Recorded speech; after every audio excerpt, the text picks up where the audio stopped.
Welcome back, everybody. Today we have a message from the creative director on PvE and PvP for Dune Awakening. Now, I've only touched based on the PvE stuff when playing this game. I haven't gone to the deep desert. I haven't done any PvP stuff. Let me know in the comments below if you guys like these changes or not. I'm gonna read some of this to you guys. Some of it I'm not gonna read.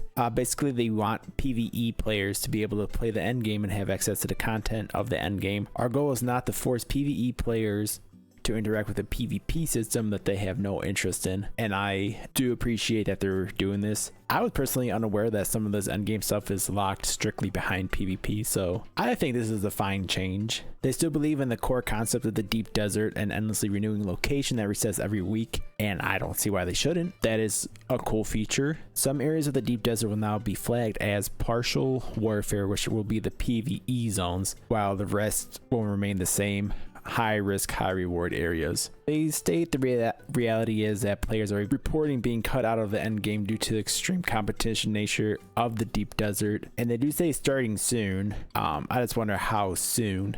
Some parts of the deep desert will now be flagged as the partial warfare PvE areas, where players will be able to explore testing stations, harvest T6 resources without the threat of conflict they may not want. It is important to note that the top tier of the game is balanced around guilds and groups, so people will still find it grindy if they play solo. Which, as a solo player, I'm perfectly fine with that. I don't mind a grind. But I'm kind of running these PvE areas are just going to be solo only. I don't really know how that would work, but once again, I am glad that they're adding that into the end game part of it. Just personally, I don't have a problem with PvP. I just don't have the time for it. The deepest part of the deep desert will remain the same: high reward, high risk. They say the beauty of the deep desert design is weekly resets, renewals is what we can experiment with different layouts and setups to really help tune us in. As we make changes, we will send out surveys to help us capture your thoughts. I think more developers and games should do this, kind of listen to the community, but you know, actions speak louder than words, so we'll see what really happens. They know PvP has plenty of issues that needs to be addressed.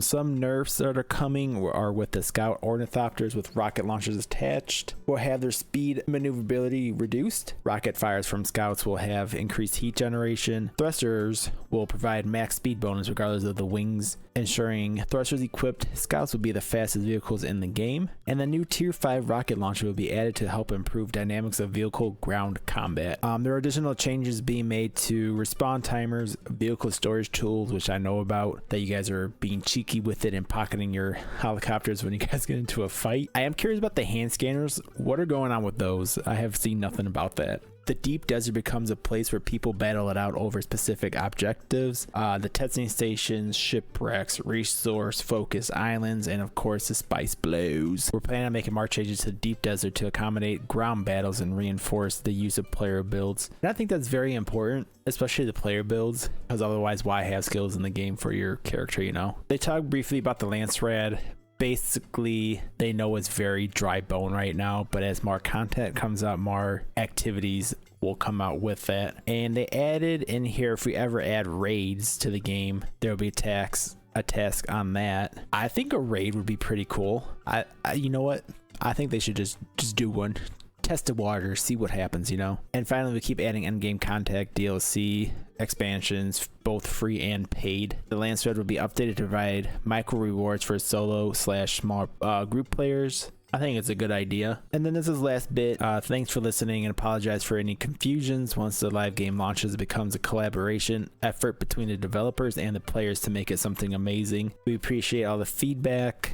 And to bear with us, our intentions is to be clear and open in our communications to make Dune Awakening a game that everybody can enjoy. I really do like that, but once again, actions do speak louder than words, so we'll see really what they implement, what they don't. I don't see any problems with anything they stated in here, but yeah, let me know in the comments below what you guys think. And that is it for this video. Remember to like, comment, and subscribe, and let me know what you guys think about these future updates coming to Dune Awakening.